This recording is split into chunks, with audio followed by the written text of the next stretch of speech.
না খেলার সিদ্ধান্ত, ইন্ডিয়ার মাটিতেই বাংলাদেশকে খেলার জন্য ফাইনালি আইসিসি অফার করবে কিনা, শ্রীলঙ্কায় বাংলাদেশের ডিজায়ার্ড ভেন্যুতে বিশ্বকাপে খেলার সুযোগ হবে কিনা, শেষ পর্যন্ত আপকামিং ওয়ার্ল্ড কাপ নিয়ে যে ধরনের সোশ্যাল মিডিয়ায় ঝড় উঠছে সেই ঝড় বন্ধ হয়ে বাংলাদেশ বিশ্বকাপে খেলবে কিনা নাকি বয়কট করবে, সবকিছুর ডিসিশন লিলি হুইপচিয়া বডি ওয়াশ 72 ঘন্টা আপনাকে ময়েশ্চার রাখলেও 72 ঘন্টা লাগবে না এই সিদ্ধান্তগুলো জানার জন্য।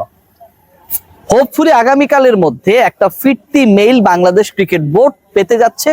গতকালকে আইসিসি কে মেইল করা হয়েছিল রিগার্ডিং দ্য সিকিউরিটি ইস্যুস, এবং বাংলাদেশ ক্রিকেট বোর্ড যেই মেইলটা করেছে আইসিসির কাছে সেই মেইলের ইন্টারনাল যে পার্ট সেখানটায় বিভিন্ন সময় ভারতীয় এবং বাংলাদেশি গণমাধ্যমে গত 15-20 দিন 1 মাসে যে ধরনের টেনশনের এক্সিলারেশন হয়েছে সাম্প্রদায়িক ইস্যুতে, মুস্তাফিজের দল পাওয়া না পাওয়া ইস্যুতে, ভারতে বাংলাদেশি ক্রিকেটাররা খেললে এটা করা হবে ওটা করা হবে, ইডেন গার্ডেন্স এর উইকেট খুঁড়ে ফেলা হবে, এই ইস্যুস গুলো নিয়ে সামনে রেখে প্রত্যেকটা ভিডিও কন্টেন্টস এবং এসি টাইপ রিপোর্টের লিংক পাঠানো হয়েছে আইসিসির কাছে, যেটা বাংলাদেশ ক্রিকেট বোর্ড করেছে।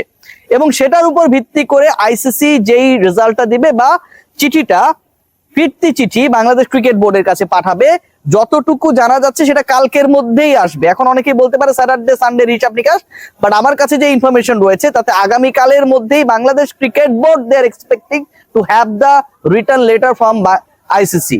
আইসিসি এখন এখানটায় কি করতে যাচ্ছে, আইসিসির ডিসিশনটা কি হতে যাচ্ছে, বাংলাদেশের ওয়ার্ল্ড কাপ ভেন্যু শেষ পর্যন্ত কি according to the report of ক্রিকবাজ, একদম শুরুতেই ক্রিকবাজ ইন্টারন্যাশনাল যে কয়েকটা মিডিয়া রয়েছে, অনলাইন পোর্টাল রয়েছে যারা ক্রিকেটকে নিয়ে ডিল করে, শুরুতে একদম শুরুর দিকে যখন এই টেনশনটা এক্সিলারেট হয়েছিল, মুস্তাফিজকে বাদ দেওয়া হয়েছিল, দে মেড আ রিপোর্ট, এবং সেই রিপোর্টে বলা হচ্ছিল, ক্রিকবাজের সেই রিপোর্টে বাংলাদেশের ব্যাপারটা পজিটিভলি কনসিডার করছে আইসিসি। ইট মিনস বাংলাদেশ যে ভেন্যু চেঞ্জেস চেয়েছে সেই ব্যাপারে তারা একটা অবস্থান নিতে যাচ্ছে, যেই অবস্থানটা বাংলাদেশের ফেভারে হবে। But end of the day এরপরে ক্রিকইনফো রিপোর্ট, সেই রিপোর্টকে বিসিবি সভাপতি এবং অন্য যে ডিরেক্টররা রয়েছে তাদের সবার থেকে ভুয়া দাবি করা, এবং তারপর বাংলাদেশ ক্রিকেট বোর্ডের স্টান্স নিয়ে মোটামুটি একটা মানে কি বলবো দোদুল্যমান অবস্থা, সরকারের কোর্টে চলে যাওয়া, সবকিছু মিলে অবস্থা জটিল হয়েছে। যতটুকু জানা গেছে যে আইসিসি যেই ডিসিশনটা জানাবে বাংলাদেশ ক্রিকেট বোর্ডকে, বাংলাদেশ ক্রিকেট বোর্ডের সবশেষ মেইল যেটা আইসিসি দিয়েছিল যেখানটায় সিকিউরিটি নিয়ে কোন জায়গায় জায়গায় সমস্যা, বিসিবি যেন প্রত্যেকটা জায়গা প্রত্যেকটা থ্রেডকে মেনশন করে আইসিসি কে রিপ্লাই মেইল করে, সেই ব্যাপারটা উল্লেখ করা হয়েছিল। ওই চিঠি ইস্যু করার আগেই ICC they had decided to change বাংলাদেশের world cup venues. ICC had decided before mailing BCB যে বাংলাদেশের ওয়ার্ল্ড কাপ ভেন্যু চেঞ্জ হবে, এটা ডিসাইড করে ফেলেছে ICC. But the interesting fact is that ICC বাংলাদেশকে ওয়ার্ল্ড কাপ ভেন্যু চেঞ্জ করে খেলানোর সুযোগ বা অপশনটা যেটা দেবে আনুষ্ঠানিক চিঠিতে, সেটা ভেন্যু চেঞ্জ হবে, কান্ট্রি চেঞ্জ হবে না, এটা ডিসাইডেড। এবং এখানটায় মনে করা হচ্ছে বাংলাদেশ ক্রিকেট বোর্ড একদম প্রথম যে লেটারটা দিয়েছিল, এই আলোচনাটা আপনাদের একটু শোনা দরকার, এটা একদমই একাডেমিক ডিসকাশন। প্রথম যে চিঠিটা আইসিসির কাছে দিয়েছিল Bangladesh cricket board, mentioning the tension, mentioning the departure of Mustafizur Rahman from Kolkata night Riders, ওই চিঠিতে বাংলাদেশ ক্রিকেট বোর্ড বলেছিল সিকিউরিটি থ্রেট, পর্যাপ্ত সিকিউরিটি এনশিওর করা, ক্রিকেটারদের, সমর্থকদের, সাংবাদিকদের, এবং ভেন্যু চেঞ্জ করা। বাংলাদেশ ক্রিকেট বোর্ডের ওই চিঠিতে আমি আরো কয়েকটা জায়গায় কয়েকটা সূত্রে শিওর হওয়ার চেষ্টা করেছি, কোথাও লেখা ছিল না যে ভারতের মাটিতে বাংলাদেশ ওয়ার্ল্ড কাপ খেলবে না। চিঠিতে ভেন্যু চেঞ্জের কথা বলা হয়েছিল, সিকিউরিটি এনহ্যান্সমেন্টের কথা বলা হয়েছিল, but we are not going to play the world cup matches in the soil of India, এরকম নাকি কোনো ইস্যু ছিল না। এখন যদি এটা হয়, এটা যদি সত্যি হয়ে থাকে, যে আলোচনাটা শুরু হয়েছে, যে ডিসকাশনটা রয়েছে, বিভিন্ন জায়গা থেকে যেই গুঞ্জনটা রয়েছে, 100% শিওর আমরা বলতে পারছি না যেহেতু চিঠিটা আমাদের হাতে নেই। এখন এটা যদি হয়ে থাকে তাহলে ওই চিঠির আলোকে আইসিসি যদি ডিসাইড করে, বাংলাদেশ ক্রিকেট বোর্ডের চিঠির আলোকেই যদি আইসিসি ডিসাইড করে যে ভেন্যু চেঞ্জ হবে, বাংলাদেশ ক্রিকেট বোর্ড যেটা চেয়েছে সিকিউরিটি বাড়ানো হবে, বাংলাদেশ ক্রিকেট বোর্ড যেটা চেয়েছে, এবং এগুলো এনশিওর করার পর বিসিবি কে জানানো হবে let's come and play.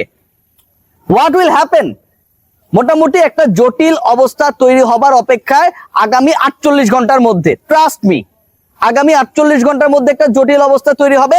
Venue change হচ্ছে, আইসিসি বাংলাদেশকে নতুন অফার করবে, এবং বাংলাদেশ ক্রিকেট বোর্ড তারা এই মুহূর্তে যে স্টান্সে রয়েছে তাতে তারা বয়কটের দিকেই যাবে। গভর্নমেন্টের স্টান্স যেটা ক্রিকেট বোর্ডের ডাইরেক্টররা বারবার বিভিন্ন ভাবে বলার চেষ্টা করেছেন, ফেসবুক স্ট্যাটাসে তারা লিখেছেন সবার আগে বাংলাদেশ, কিন্তু চিঠিতে তো আসলে দেশ পরিবর্তনের কথা বলা হয়নি যতটুকু শুনছি। আবারও বলছি, যতটুকু আমরা শুনছি। তাহলে সেটার আলোকে যদি ডিসিশন হয়ে যায়, ক্রিকেট বোর্ড যদি এরপর বয়কট করে, এটা কোন দিকে যাবে? এটা একটা বড় ধরনের সমস্যা ক্রিয়েট করবে, নো ডাউট অ্যাবাউট দ্যাট। এখন এখানটাও বিসিবির ফেভারে যুক্তি রয়েছে, কারণ সেকেন্ড লেটার বিসিবি যেটা দিয়েছে in reply to the first letter given by the ICC, প্রথম মেইল যেটা আইসিসি রিপ্লাই করেছিল সেটার এগেইনস্টে বিসিবি দ্বিতীয় যে মেইলটা করেছে, গতকালকে যে মেইল করেছে, সেখানটায় তো তারা পুরো ইন্ডিয়াতেই সিকিউরিটি থ্রেটের কথা বলেছে। So according to the second mail Bangladesh cricket board has sent to the ICC, Bangladesh cricket বোর্ডে গ্রাউন্ড রয়েছে যে আমরা আসলে ইন্ডিয়াতেই খেলতে চাই না। বিকল্প ভেন্যু নিয়ে যে আলোচনা রয়েছে, এখানটায় সবচেয়ে বেশি আলোচিত নাম, আলোচিত শহর চেন্নাই। গতকাল আমি বলছিলাম চেন্নাইয়ে বাংলাদেশের খেলাগুলো শিফট করার পরিকল্পনা রয়েছে, রিলোকেট করার পরিকল্পনা রয়েছে, এবং এর সাথে সাথে আরো কিছু অপশনস নিয়ে নাকি ভাবা হচ্ছে, এবং সেই অপশনস গুলো নিয়ে ওয়ার্কআউট করেছে ICC with the BCCI. Bangladesh cricket বোর্ডকে এখন পর্যন্ত আনুষ্ঠানিকভাবে কোনো কিছু না জানালেও চেন্নাই, হায়দ্রাবাদ, বেঙ্গালুরু এই তিনটা ভেন্যুস নিয়ে আইসিসি এবং বিসিসিআই ওয়ার্কআউট করেছে। কারণ বাংলাদেশ যদি কোনো কারণে রাজি হয়ে যায়, ইন্ডিয়া গিয়ে ধরেন খেললো, কথার কথা, সেখানটায় গিয়ে যদি এমন ঘটনা ঘটে যে বাংলাদেশের কোনো ক্রিকেটার, সাংবাদিক, সমর্থক কোনোভাবে কোনো ধরনের এজিটেশনের শিকার হলো, হামলার শিকার হলো, সেই ক্ষেত্রে এই উত্তরটা দেবে কে? বিসিসিআই সে রেসপন্সিবিলিটি নেবে, আইসিসি নেবে, কারণ তারা তো সেই কনফিডেন্স দেওয়ার চেষ্টা করছে। সো তারা কোনোভাবেই কোনো ভুল করতে চায় না। বাংলাদেশের ওয়ার্ল্ড কাপের ডিসিশনটা আগামী কালকের মধ্যেই ফিরতি মেইল আইসিসি পাঠাবে, সেখানটায় ভেন্যু পরিবর্তনের সিদ্ধান্তটা বিসিবি কে জানিয়ে দেওয়া হবে, এবং এই পরিবর্তিত ভেন্যুতে বাংলাদেশ ক্রিকেট বোর্ড খেলতে রাজি কিনা সেটা অতি দ্রুত সময়ের মধ্যে যেন আইসিসি কে জানিয়ে দেওয়া হয়, সেই ব্যাপারটাও উল্লেখ থাকবে। এবং আবারও বলছি যে বাংলাদেশ ক্রিকেট বোর্ড, বিসিবি, ক্রিকেটারদের খেলা 4টা ম্যাচ ভেন্যু পরিবর্তনের ব্যাপারে ICC they are in a position যেখানটায় ভেন্যু পরিবর্তন হবে, এবং সেই ভেন্যু পরিবর্তন হবার কারণে কলকাতায় খেলাগুলো হবে না, কিন্তু ভারতের মাটি থেকে বিশ্বকাপ বাংলাদেশের সরে যাবে, বাংলাদেশকে ইন্ডিয়ায় গিয়ে বিশ্বকাপ খেলতে হবে না, এরকম কোনো ঘটনা ঘটবে না। আইসিসি এবং বিসিসিআই এটা এনশিওর করার চেষ্টা করবে, if Bangladesh wants to participate in the upcoming T20 World Cup, they have to play their matches in the soil of India. ভিন্ন ভেন্যুতে হতে পারে, কিন্তু ইন্ডিয়াতেই খেলতে হবে, এরকম একটা স্ট্যান্স তারা নিয়েই রেখেছে, এবং সেটার আনুষ্ঠানিক ঘোষণা দেওয়ার বাকি। Let's see what happen.